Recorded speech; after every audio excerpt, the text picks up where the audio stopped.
Importing modules. Importing modules in Python allows us to use the code defined in those modules. We can import an entire module using the import statement followed by the module name. For example, to import the math module, we use the statement import math. We can then use the functions and variables defined in the math module. We can also import specific functions or variables from a module using the from import statement.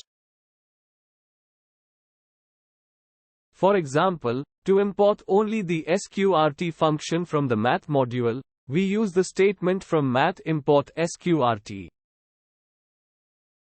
This allows us to directly use the sqrt function without having to prefix it with the module name.